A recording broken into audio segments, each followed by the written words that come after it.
안녕하세요. 인생사 세옹지마라는 말을 마음에 새기고 사는 여자입니다. 제 인생은 알 수 없는 굴곡에 따라서 살았어요. 원래 인생은 한 치 앞을 알 수 없는 일 아니겠습니까? 그래서 전 어지간한 일엔 일희일비하지 않으려고 노력하는 편이랍니다. 그런데 인생을 뒤흔드는 큰 파도 앞에서는 저도 무너지게 되더라고요. 그리고 저를 뒤흔든 파도는 남편한테서 시작된 일이었어요. 저는 남편을 만나기 전만 해도 인생이 정말 평범했어요. 남동생과 저는 우애도 깊었고 부모님께서도 그저 평범한 분들이셨거든요. 심지어 부모님들께서 저와 남동생한테 가장 많이 가르쳐 주신 것도 항상 겸손하라는 말이었습니다. 제가 학창시절에 상위권 성적을 얻으려고 노력하다가 처음으로 원하는 성적을 얻었을 때 아버지는 제게 이렇게 말씀하셨어요. 선아가 이번에 공부를 많이 한 것 같네. 중학교 3학년 땐 성적 올리기가 쉽지 않다고 했는데 많이 노력한 것 같아. 이번에 성적 올리려고 엄청 노력했어요. 그래도 저 잘했죠? 그래, 잘했어. 그런데 공부도 좋은데 이렇게 한 번 잘했다고 너무 기뻐하면 안 되는 거야. 나중에 이게 네 약점이 될 수도 있어. 약점이요? 성적 잘 받는 게 왜 약점이 되는데요? 네가 이 성적을 고등학교에 가서도 계속 받을 수 있어? 결국 성적이라는 건 몇 점 차이로 1등부터 꼴찌까지 나뉘는 건데 너무 점수에 얽매이지 마라. 나이가 들수록 숫자에서 자유로워져야 해. 저는 그때까지만 해도 아버지 말이 도무지 이해가 안 갔어요. 그냥 다른 부모님처럼 칭찬만 해주면 되는데 왜 우리 아버진 어려운 말로 혼란스럽게 만드는지 이해가 안 갔죠. 지금 생각해보면 아버지가 저한테 해주셨던 말은 참 귀한 말씀이었어요. 고등학교 졸업 후 바로 생산직으로 입사했습니다. 그리고 그런 저의 선택을 아버지가 지지해주면서 말씀하셨어요.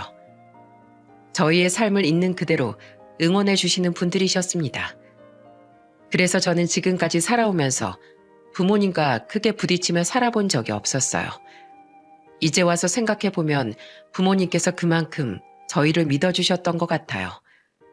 그 후 저는 고등학교 졸업 후 바로 생산직으로 근무했고 남동생은 대학교에 입학했다가 탄탄한 중견기업에 입사해서 살고 있었어요. 분명 저와 남동생은 일적으로 차이가 있었지만 가족들 중 누구도 직업의 귀천을 따지지 않았습니다. 오히려 온 가족이 모이는 날이면 어머니가 절 생각해서 해신탕을 해주기도 하셨어요. 선아야, 네가 좋아하는 문어 먹어. 넌 항상 몸이 건강해야 돼. 알지? 생산직으로 일하는 게 좀 힘들어? 그러니까 꼭 이렇게 몸에 좋다는 거 있으면 다 챙겨 먹어. 요즘엔 공장도 반자동이라서 엄청 힘든 것도 없어. 잔말 말고 주면 주는 대로 먹어. 원래 모든 일은 현장에서 직접 하는 게 어려운 법이야. 요리도 글자로 보면 쉬워 보이는데 막상 하려고 하면 맛을 내기가 얼마나 어려운 줄 알아? 그러니까 넌 항상 건강관리 잘해야 해. 엄마는 제가 힘든 일을 한다면서 절 챙겨주기 바쁘셨어요. 그래서 기숙사 생활을 하다가 집에 한 번 갔다 하면 정말 배가 터지도록 먹었습니다. 그렇게 저는 제 위치에서 성실하게 살고 있었어요. 그러다가 저는 친구의 소개로 남편을 만나게 됐던 거예요.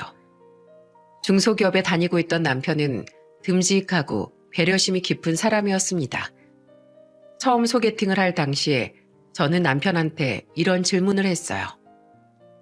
일하시는 건 잘 맞으세요? 저는 사무실 생활을 안 해봐서 어떤지 궁금하네요. 그래봐야 중소기업에 다니는 정도인데요 뭘. 힘들 것도 없어요. 네? 일은 다 힘들죠. 안 힘든 일이 어딨어요.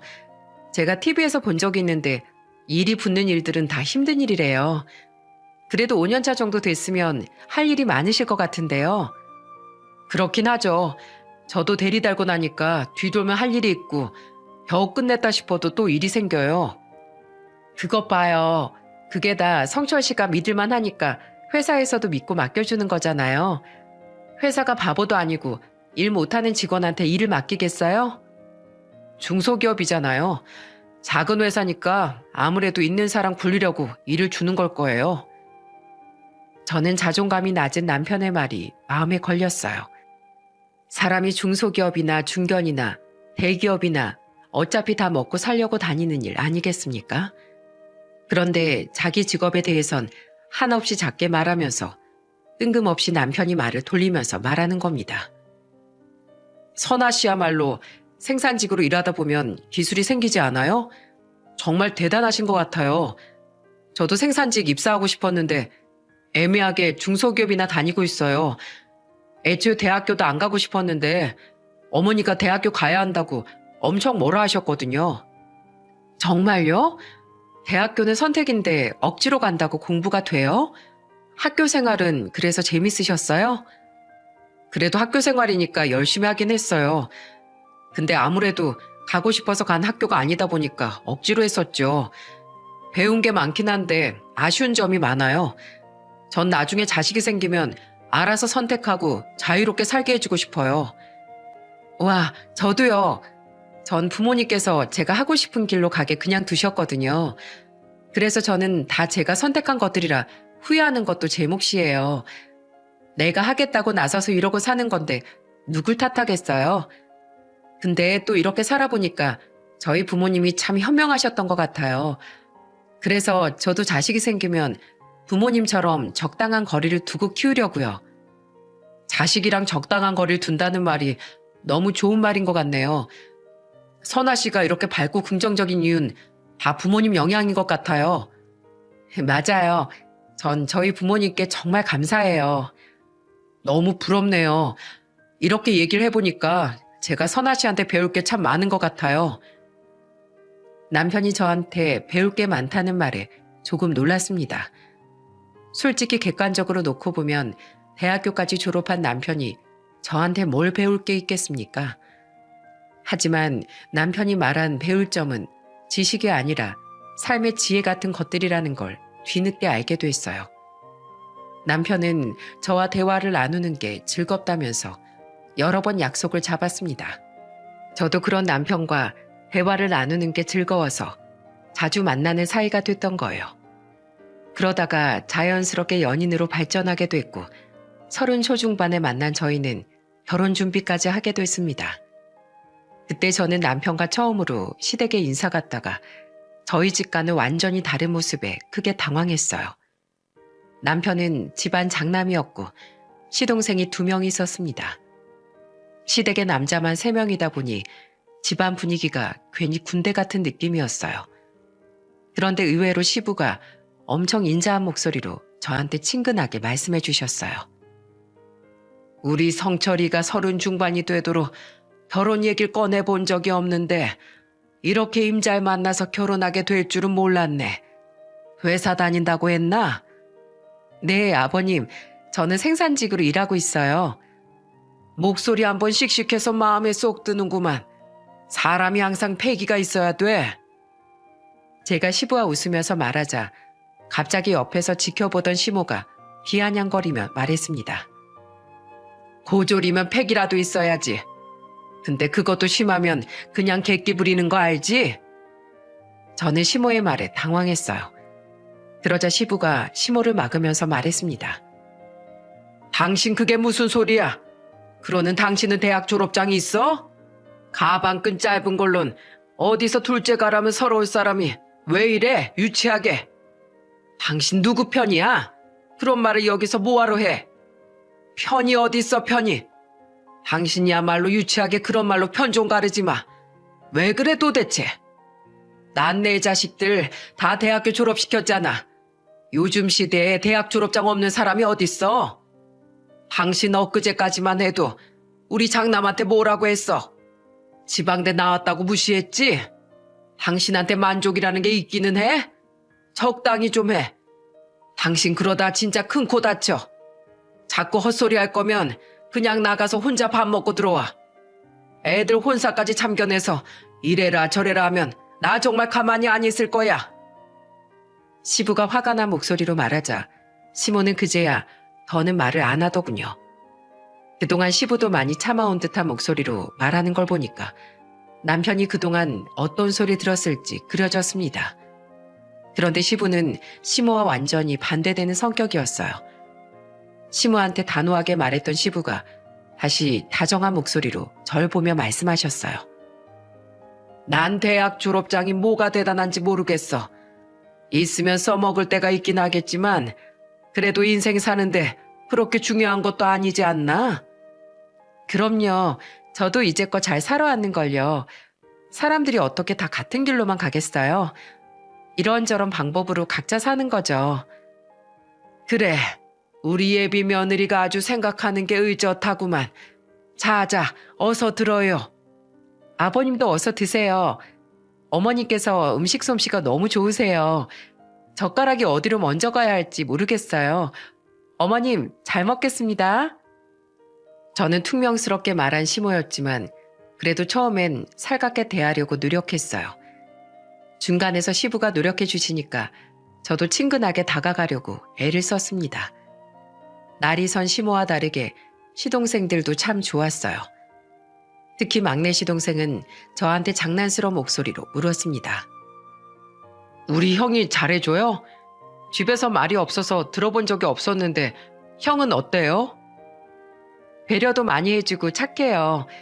성격이 잘 맞아서 대화만 해도 재밌어요. 진짜요? 형이 말이 많다고 하니까 신기하네요. 집에선 말이 별로 없어요. 그래도 연애하고 나서부터 형이 웃음이 많아진 건 사실이에요. 형이 좋은 사람 만난 것 같아서 기분이 좋네요. 형제끼리 많이 가까운가 봐요. 저는 남동생밖에 없어서 자매인 친구들 부러웠거든요. 네, 저희는 어릴 때부터 셋이 제일 친했어요. 막내 시동생과 대화해보니까 형제가 우애가 깊은 것 같았어요. 전체적으로 시댁이 시모를 제외하면 다들 정 많고 서글서글한 성격이었습니다. 그래도 저는 시부가 시모를 잘 막아주니까 큰 문제가 아니었어요. 시모도 집안 분위기가 절 반겨주는 분위기다 보니까 마지못해 저한테 질문을 하더라고요. 생산직으로 몇 년 일했어? 고등학교 졸업하자마자 들어가서 10년 차 됐어요. 그래도 근성 있네.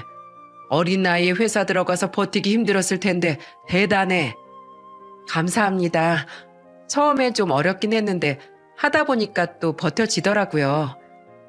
사람이 그런 근성이 있어야지. 그거 하나 마음에 드는구만. 시모가 저한테 처음으로 칭찬해주는 모습에 안심이 됐어요. 줄곧 퉁명스럽던 시모가 처음으로 해주는 말이라 더 와닿았던 것도 있었습니다. 그렇게 시댁에서 살얼음판 같은 인사를 끝내고 가려는데 시부가 저와 남편을 따라 나오면서 말씀하셨어요. 선아 씨, 아까 우리 아내가 한 말은 가슴에 담아두지 마. 네? 그럼요. 가치관 차이니까 충분히 그런 말씀 하실 수 있다고 생각해요. 다 이해해요. 그렇게 이해해 주니까 내가 고맙네. 저 사람이 어릴 때 힘들게 커서 그래. 그래서 아들 셋은 자기처럼 안 살게 한다고 다 대학교 보내려고 애쓰면서 살았어. 마음에 응어리진 게 있어서 저러는 거니까 너무 신경 쓰지 말고. 네, 저 정말 괜찮아요, 아버님. 신경 써주셔서 감사드려요. 그렇게 저는 시부의 말에 위안을 받으면서 첫인사를 잘 마쳤어요. 남편의 세심한 성격이 누굴 닮았나 했더니 바로 시부를 닮은 것 같았습니다. 그렇게 저희 부모님까지 무사히 인사를 드리고 저희는 상견례까지 일사천리였어요. 생각보다 시모가 결혼 준비하는 내내 반대도 하지 않고 그저 축하만 해주셨습니다. 그래서 전 시모가 절 완전히 맏며느리로 받아준 거라고 생각했죠. 그렇게 양가의 축복 속에 결혼한 저와 남편은 그저 행복하기만 했습니다. 그리고 저는 결혼하고 6개월 만에 큰아들을 임신했어요. 그리고 그 무렵에 둘째 동서가 인사로 온 겁니다. 바로 둘째 시동생이 결혼 예정이었거든요. 그런데 저는 그날 아무 생각 없이 시댁에 갔다가 놀라운 광경을 목격했어요. 바로 시모가 둘째 동서를 보고 한박 웃음을 지으면서 물었어요. 대학교 나와서 개인 사업도 하고 사람이 참 야무지네. 의류 사업이 쉬워 보여도 어려웠을 텐데 혼자서 시작한 거야? 네, 저도 원래는 의류회사에 다녔었는데 좋은 아이디어가 생겨서 시작했어요. 근데 운이 좀 좋아서 여기까지 왔네요. 얘 좀 봐. 얘 겸손한 거 좀 봐. 어떻게 운으로 사업을 해? 다 실력이 좋고 똑똑하니까 그만큼 키운 거지. 내가 정말 이런 사람을 꼭 며느리로 보고 싶었어. 몸이 아니라 머리로 지혜롭게 사는 여자가 내조도 잘하고 집안 분위기도 좋게 만든다니까. 뜬금없이 시모는 둘째 동서를 칭찬하면서 이상한 말을 했어요.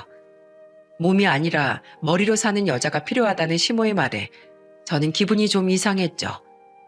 그런데 그때 둘째 동서가 시모를 보고 궁금한 듯 물었습니다. 머리가 아니라 몸으로 사는 사람이 있어요? 얼마나 멍청하면 몸으로 살아요? 그러니까 그런 사람이 있더라고. 머리가 나쁘면 손발이 고생한다는데 그런 사람이 있더라고. 아휴, 어머님, 그런 사람이랑은 가까이 하지 마세요. 괜히 악바리 근성만 생긴다니까요. 사람이 공부해서 편하게 살 생각을 해야지. 무식하게 몸으로 때울 생각을 왜 해요? 그렇지? 아유, 똑똑한 며느리 들어오니까 아주 말이 잘 통하네. 내 속이 다 뚫리는 것 같아. 앞으로도 답답한 일 있으시면 저한테 말씀하세요. 저도 어머님이랑 너무 잘 통해요. 둘째 동서는 시모랑 맞장구를 치며 말했어요. 대화가 꼭 저를 조롱하듯이 하는 말 같아 기분이 안 좋았습니다. 그러자 옆에 있던 둘째 시동생이 시모를 보며 단호하게 말했어요. 엄마, 자꾸 그런 말은 뭐하러 하세요? 그런 말 좀 하지 마세요. 왜? 난 내 입으로 맞는 말도 못해? 우리 집 식구들은 왜 대체 큰 며느리 감싸주느라 바쁜 거야? 불쌍한 애 돕는 거야? 엄마, 그게 무슨 말씀이세요? 자꾸 형제들 사이에서 그런 말 좀 하지 마세요. 저는 시모가 내뱉는 말에 비수가 꽂히는 것 같았어요. 그래서 저는 참다 못해 시모를 보며 말했습니다. 설마 했는데 정말 제 얘기를 하신 거예요? 그래, 내 입으로 뭐 말도 못해? 잘난 애한테 잘났다고 하는 게 뭐가 나빠? 어머님, 그럼 잘난 사람 잘했다고 칭찬만 하셔야죠. 왜 괜히 저를 걸고 넘어지세요?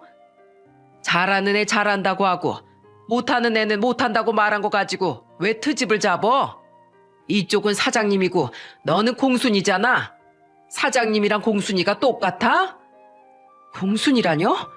그동안 저를 그렇게 생각하신 거예요? 그래, 왜? 뭐가 잘못됐어? 저는 시모의 말에 얼굴이 다 화끈거렸어요. 결국 시부가 나서서 시모를 말리면서 화난 목소리로 말씀하셨습니다. 당신 지금 뭐 하는 거야? 말 좀 가려서 해. 내가 왜? 내가 맞는 말 했지. 이래서 사람이 머리를 굴리고 살아야 한다니까.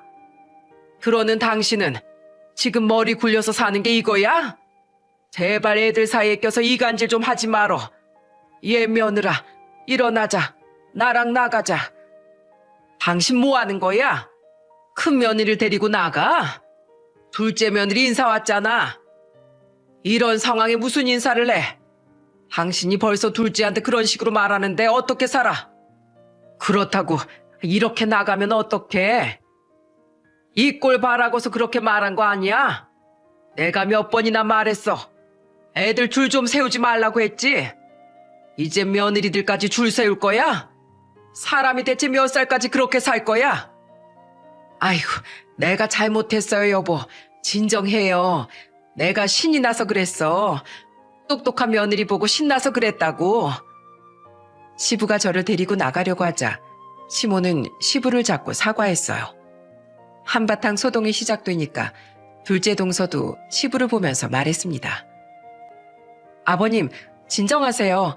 대화가 잘못 흐르긴 했지만 절대 무시하려는 게 아니었어요.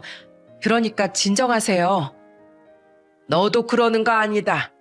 사람이 조금 더 배웠으면 말 한마디를 해도 신중해야지.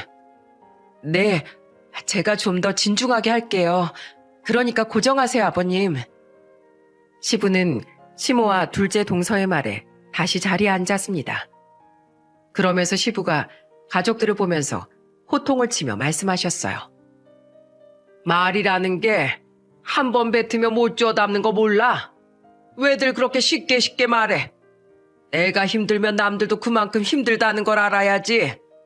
너도 우리 집안 며느리가 되고 싶으면 그 말부터 조심해.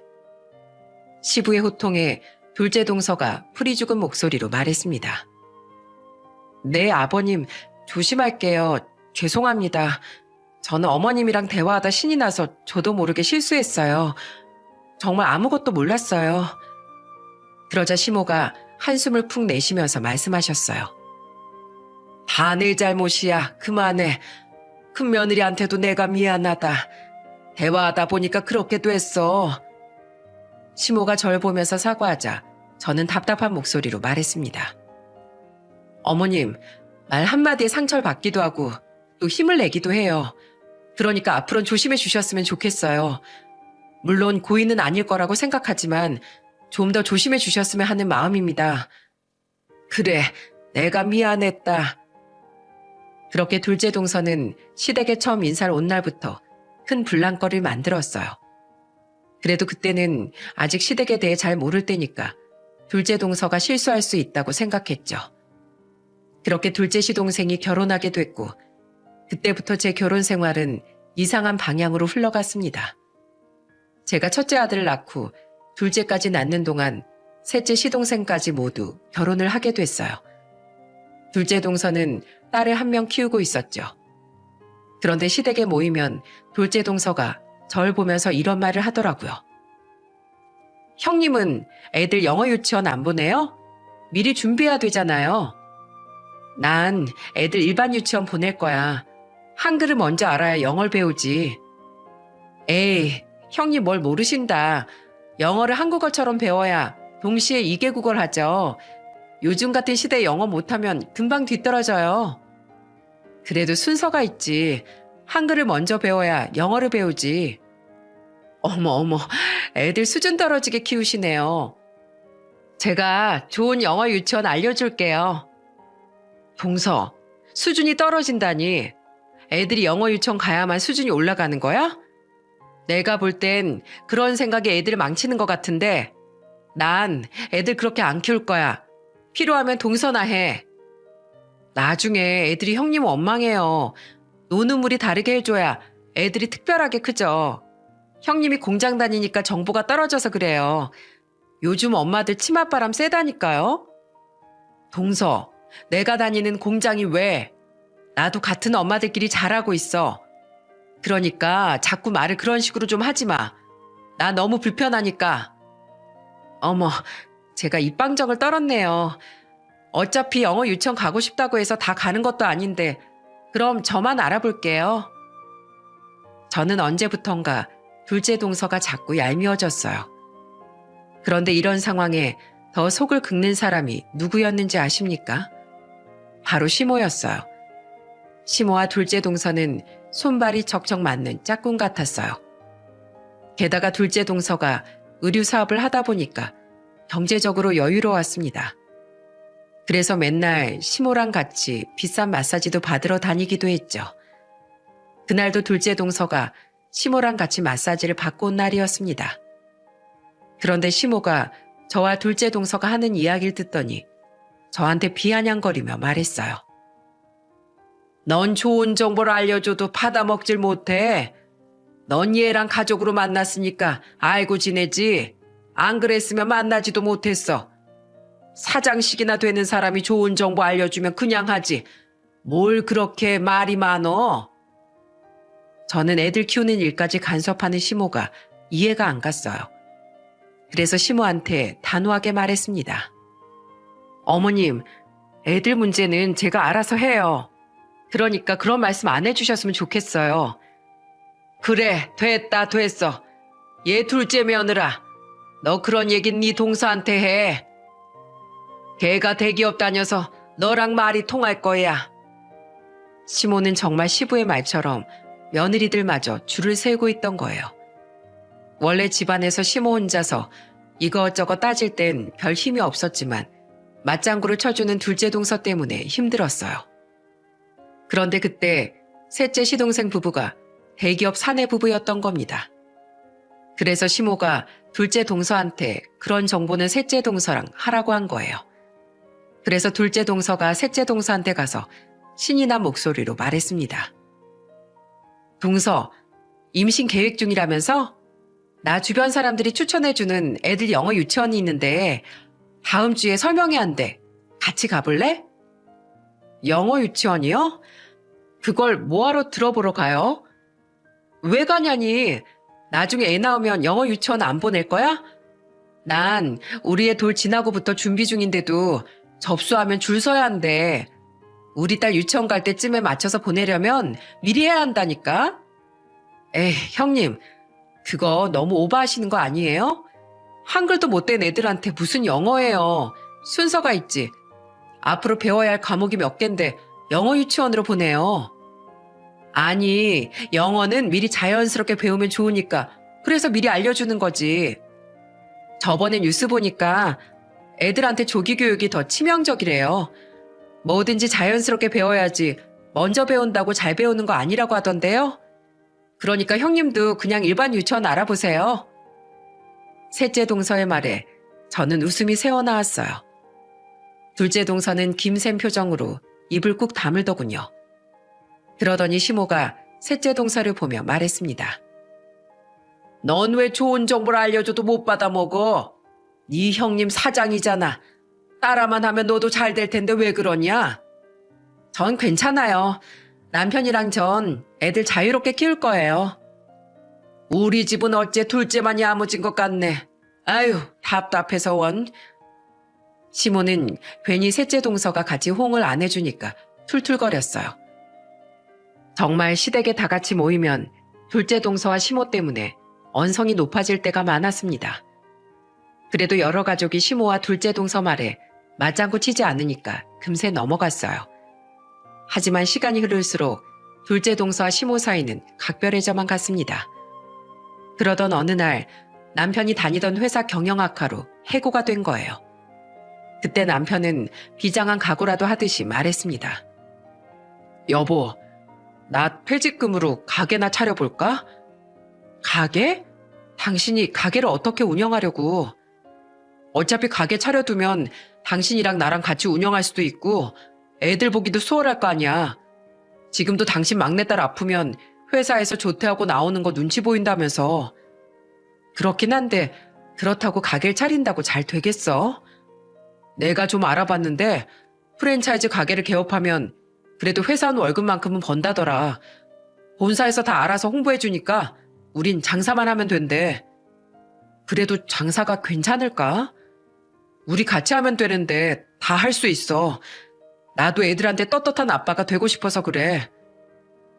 저는 결국 남편이 알아온 프랜차이즈 사업 계획서를 보고 남편이 가게를 차릴 수 있게 해줬어요. 그리고 저는 회사에 다니면서 주말에 가끔 남편을 도왔습니다. 한 몇 년은 남편의 말처럼 장사가 꽤 되더라고요. 그리고 시부모 생신에 용돈도 50만 원씩 챙겨드릴 수 있었습니다. 그런데 둘째 동서는 그런 저를 보면서 비아냥거리면서 말했어요. 형님은 어머님 생신인데 용돈만 드리는 거예요? 그래도 큰며느리면 좀 달라야 하는 거 아닌가요? 뭐가 달라야 하는데? 아니, 어머님 친구분들은 큰며느리들이 해외여행도 보내주신대요. 형님도 좀 분발하셔야 되는 거 아니에요? 선물을 형편껏 해야지 남들 한다고 따라서 하는 게 선물이야? 내 형편껏 하고 있으니까 그런 말은 좀 안 했으면 좋겠어. 가게 이제 자리 잡은 거 아니에요?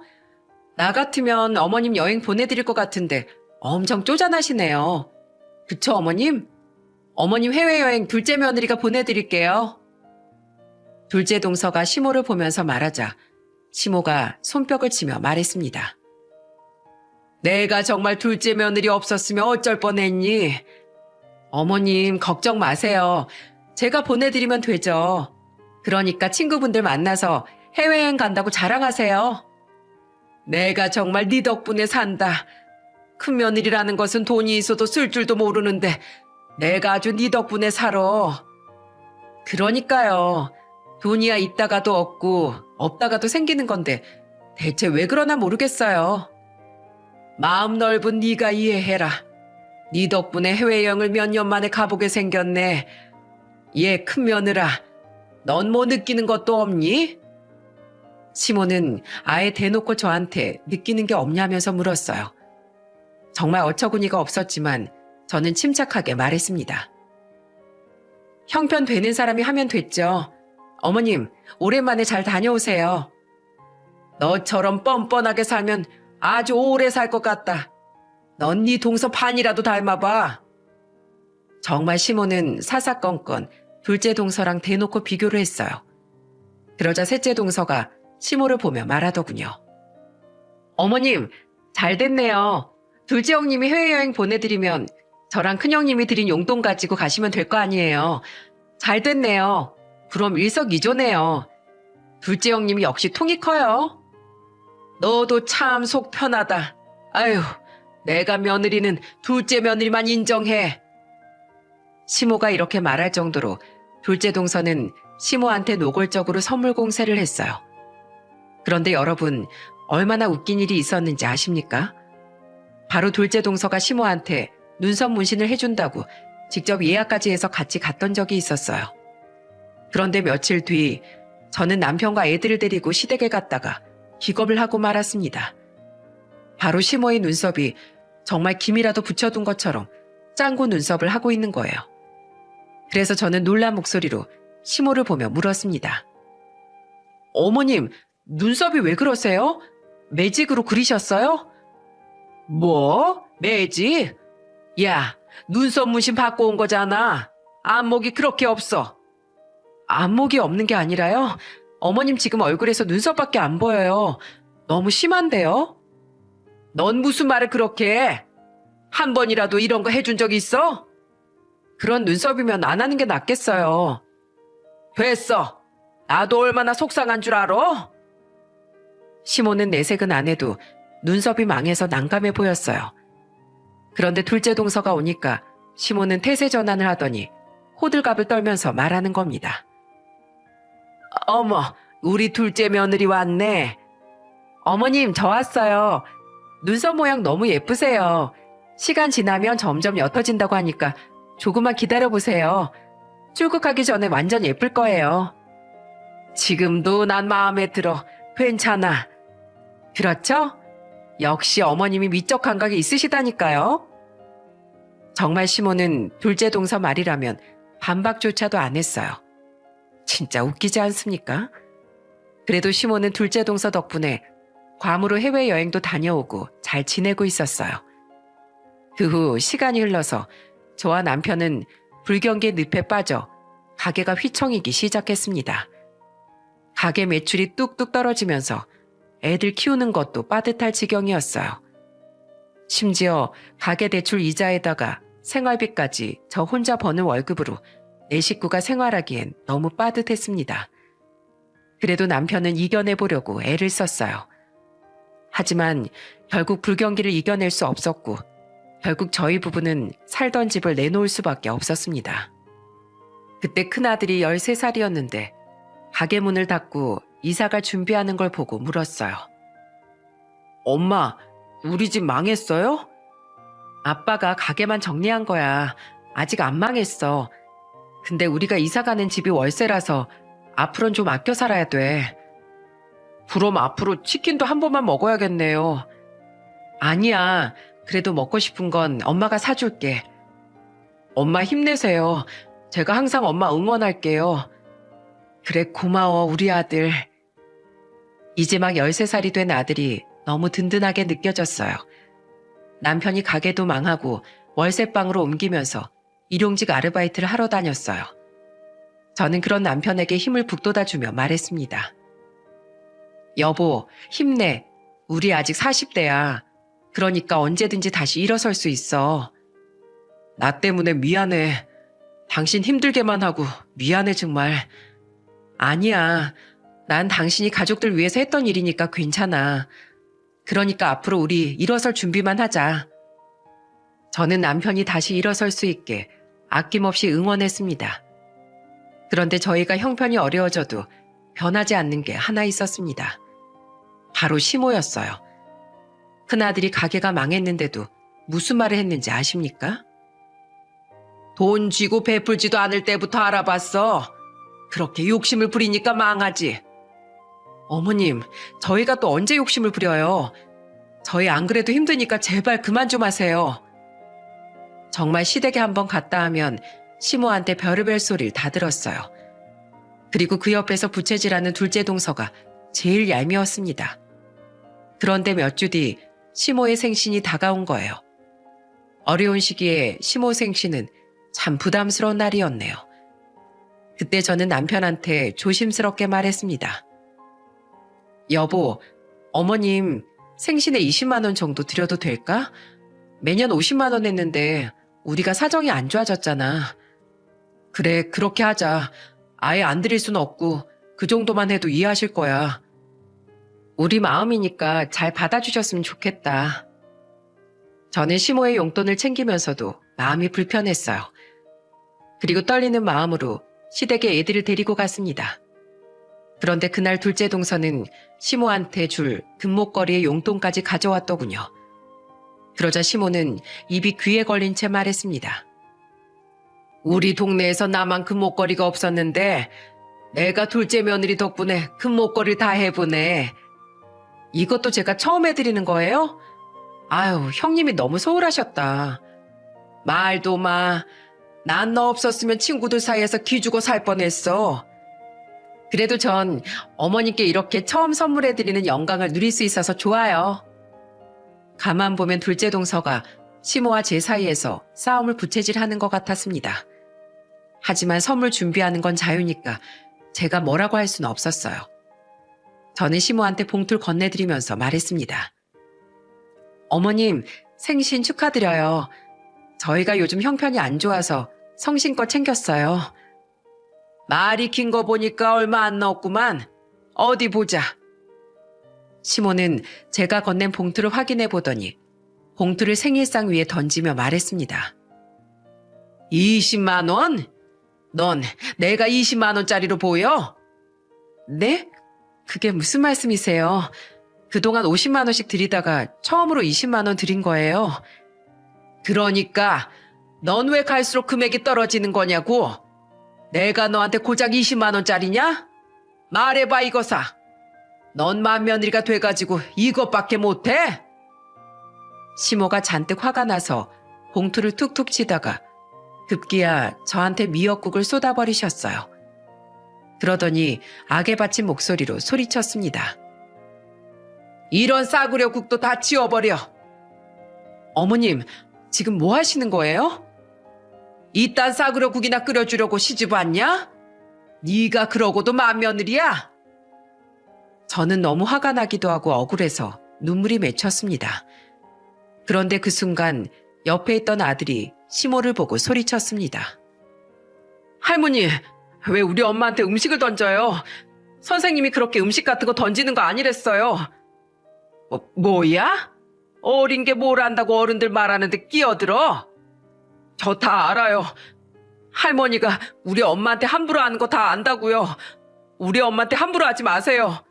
제가 할머니한테 함부로 하면 좋겠어요? 제가 할머니 보고 배웠으면 좋겠냐고요. 제가 할머니처럼 해볼까요? 그러더니 아들이 방바닥에 떨어져 있는 미역을 들어서 시모한테 던져버렸어요. 그리고 그 미역은 시모 얼굴에 날아가서 붙어버린 겁니다. 예상 못한 행동에 시모가 놀라서 소리치며 말씀하셨어요. 이놈이 뭐하는 짓이야? 너 어른한테 이런 거 던지라고 배웠어? 할머니한테 배웠어요. 할머니가 맨날 엄마한테 화낸 것만 봤는데 손자가 뭘 배우겠어요? 그리고 그 20만 원 받기 싫으면 받지 마세요. 엄마가 월세 아껴서 할머니한테 용돈 드렸는데 이걸 무시하시면 어떡해요? 왜 사람 성의를 무시하세요? 이게 그래도 대드는 것 좀 봐. 내가 나중에 커서 할머니 나이 들고 약해졌다고 무시했으면 좋겠어요? 엄청 늙었을 텐데 손주한테 효도 받기 싫으세요? 나중에라도 효도 받기 싫으시면 지금부터 잘하세요. 뭐야? 야, 큰 며느리, 네가 시켰지? 얘한테 네가 시킨 거지? 저는 시모의 말에 기가 막혀서 소리쳤습니다. 시키긴 뭘 시켜요? 요즘 애들 이런 거 금방 배우는 거 모르세요? 제발 욕 좀 하지 마시고 분위기 흐트러뜨리지 마세요. 어머님 생신이라고 다 같이 가족들이 왔잖아요. 왜 이렇게 비교만 하세요? 그냥 그 마음을 봐주실 순 없으세요? 내가 언제 그랬어? 시모가 끝까지 악을 쓰면서 화를 내니까 남편이 소리쳤습니다. 제발 그만 좀 하세요. 정말 어디까지 보여주시려고 그러세요? 손주 보기 창피하지도 않으세요? 재수 씨도 그러는 거 아닙니다. 언제까지 그렇게 잘 살 줄 알아요? 사람 일 모르는 건데 제발 나대지 좀 마요. 남편이 둘째 동서를 보고 소리치자 동서가 소리쳤어요. 어머, 나댄다뇨? 제가요? 말씀이 너무 심하신 거 아니에요? 전 어머니께 효도하는 거잖아요. 사람이 입으로 나불대니까 뭘 해도 진정성이 안 느껴지죠? 왼손이 하는 일 오른손이 모르게 하라는 말도 몰라요? 내가 두고 볼 겁니다. 저한테 대체 왜 그러세요? 그러자 둘째 시동생이 동서를 잡으면서 소리쳤어요. 당신 그만해. 형, 내가 미안해. 우리 이만 가볼게. 아버지, 저희 갈게요. 죄송합니다. 내가 정말 엄마랑 당신 때문에 못 살겠어. 내가 둘이 그만 붙어 다니라고 했지? 이게 뭐야? 결국 둘째 동서는 시동생한테 끌려나갔고 같이 있던 시부는 제 아들을 안아주면서 말씀하셨습니다. 아이고, 우리 손자 나중에 큰 사람이 되겠네. 당신 잘 새겨들어. 어른보다 수십 배 낫구만. 언제까지 그렇게 애들 줄 세우기만 할 거야? 제발 정신 좀 차려. 인생의 돈이 전부인 줄 알아? 당신 손자한테 얼른 사과해. 당장. 말년에 건강하게 사는 것만으로도 감사하게 좀 살 수 없어? 사람이 왜 그렇게 욕심이 끝도 없어? 그러다 진짜 큰 코 다치려고 그래? 빨리 손자한테 사과해. 당신은 왜 나한테만 그래? 내가 맏며느리한테 대접도 못 받고 사는 게 당연하냐고. 그러는 당신은 맏며느리 대접해 준 적이 있어? 맨날 둘째 며느리랑 붙어서 뒷담화 할 줄 알지? 지금까지 당신이 했던 짓을 생각해봐. 가슴에 손을 얹고 생각해보라고. 결국 시부의 호통에 시모는 잠시 눈물을 닦더니 저희 아들을 보며 말씀하셨어요. 내가 미안하다 우리 손자. 그리고 며느리. 내가 어리석었어. 그런데 저는 시모의 사과에 그동안 참았던 울분이 터졌습니다. 그 한마디로 지난 세월이 다 보상될 거라고 생각하세요? 네? 여기 시집 오고 처음엔 저 고졸이라고 못마땅해 하셨죠? 그리고 둘째 동서 왔을 땐 돈으로 사람 무시하셨고요. 그동안 전 눈뜬 장님이었는 줄 아세요? 저도 주변의 시부모님들이 며느리한테 어떻게 하는지 다 알아요. 그래도 전 입도 뻥끗 안 했어요. 가족끼린 비교하는 게 아니라 있는 그대로 아껴주는 게 가족이니까 그래서 참은 거라고요. 내가 생각이 짧았다. 미안하다. 난 네 속이 타들어가는 줄 몰랐어. 그냥 난 네가 며느리니까 그래서 그랬던 거야. 하지만 그 순간 남편이 벌떡 일어나서 시모한테 소리쳤습니다. 됐어요. 그만하세요. 엄마가 돈돈거리는 거 이제 정말 지긋지긋해요. 돈이 그렇게 좋으시면 재수씨만 며느리 삼고 평생 사세요. 아시겠어요? 저는 이제 더는 못하겠네요. 자식도 견디기 힘든데 더 이상은 제 아내까지 이런 상황을 더 견디라고 못하겠어요. 그러니까 그만하세요. 저희 갑니다. 연락하지 마세요.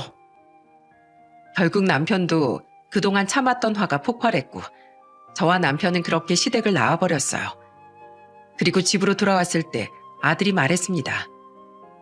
엄마, 괜찮아? 그럼 엄마 괜찮아. 우리 아들도 괜찮지? 난 엄마만 괜찮으면 다 괜찮아. 우리 아들 고맙다. 엄마가 사랑해. 그렇게 저는 집에서 아들을 끌어안고 울었어요. 이 사건이 벌써 3년 전 일이네요. 그동안 무슨 일이 벌어졌는지 아십니까? 둘째 동서가 사업을 무리하게 확장하다가 결국 위기에 처한 겁니다. 그런데 문제는 그동안 둘째 동서가 사들인 각종 명품 구두 시계까지 둘째 시동생이 스트레스가 많았다고 했어요. 사업이 휘청이는데도 둘째 동서가 외제차를 계약하려고 해서 결국 둘째 시동생네는 이혼까지 한 겁니다. 딸도 둘째 시동생이 데려왔고 이혼 후 둘째 동서는 결국 사업이 완전 망했다고 하더군요. 그런데 이 와중에 시댁에 그야말로 충격적인 사건이 터진 겁니다. 바로 시모가 둘째 동서한테 몰래 3천만 원을 빌려준 사실이 밝혀진 거죠. 문제는 둘째 시동생이 이혼하면서 한 푼도 돌려받지 못했다고 했어요. 그동안 시댁에는 남편만 왕래했는데 그날 남편이 시댁에 갔다가 시부가 시모한테 호통을 치면서 말씀하셨다고 했습니다. 그렇게 큰 돈을 왜 나한테 허락도 없이 빌려줘? 당신 미쳤어? 당신이 사업을 뭘 안다고 3천만 원이나 떡하니 빌려주냐고? 여보, 난 진짜 이자까지 쳐서 갚는다고 해서 그냥 둘째한테 빌려준 죄밖에 없어. 진짜야. 입만 열면 돈 타령하더니 아주 잘한다. 집안 다 말아먹으려고 작정했지? 통장이랑 카드 다 내놔. 앞으로 내가 관리할 거야. 결국 시모는 경제권도 시부한테서 다 뺏긴 겁니다. 시부의 파격적인 결정 때문에 시모는 그야말로 집안에서 힘이 없어졌어요. 저는 이후에도 여전히 시댁에는 안 갔습니다. 남편 사업 빚을 갚으면서 그저 하루하루 성실하게 살고 있어요. 벌써 둘째 시동생이 이혼한 지 2년이 지났지만 저는 시댁에 안 가고 있습니다. 그런데 지난달에 시부가 절 찾아와서 순대국밥을 사주시면서 말씀하셨어요. 며느라, 내가 여유가 이것밖에 없어서 해줄 게 이것뿐이다. 아버님, 이게 뭐예요? 300만 원을 왜 절 주세요? 너 고생 많이 한 거 안다. 우리 아들이 사업 망해서 대출금 갚으려고 노력한 거 다 알아. 그러니까 이젠 예전처럼 지낼 수 없겠니? 명절에 네가 없으니까 너무 허전하구나. 아직은 마음의 준비가 안 됐어요. 좀 더 정리되면 용기 내볼게요. 그래, 네가 편한 대로 해라. 그래도 올해는 우리가 다 같이 모일 수 있었으면 좋겠구나. 시부의 마지막 말씀이 제 가슴을 후벼 팠습니다. 하지만 여전히 전 시모를 보는 게 힘들기만 하네요. 제가 이 사연을 보낸 것도 여러분과 같이 고민하고 싶어서 보내게 됐어요. 저는 그동안 끊임없이 주변과 비교를 당하면서 지냈어요. 하지만 남과의 비교는 결국 독이지 않겠습니까? 그런 잘못된 시모의 판단으로 정말 힘든 시간을 보냈어요. 정말 가족이라면 서로 아끼고 부족한 점은 감싸줘야 한다고 생각해요. 그게 진정한 가족이라고 생각합니다. 생판 남이랑 하는 비교도 잔인하지만 가족끼리 비교하는 건 정말 가족 전체를 지옥으로 몰아넣는 일이랍니다. 여러분들이 제 사연을 보시고 새해에는 좋은 덕담만 해주시는 한 해를 보내시길 바랄게요. 지금까지 긴 사연 들어주셔서 정말 감사합니다.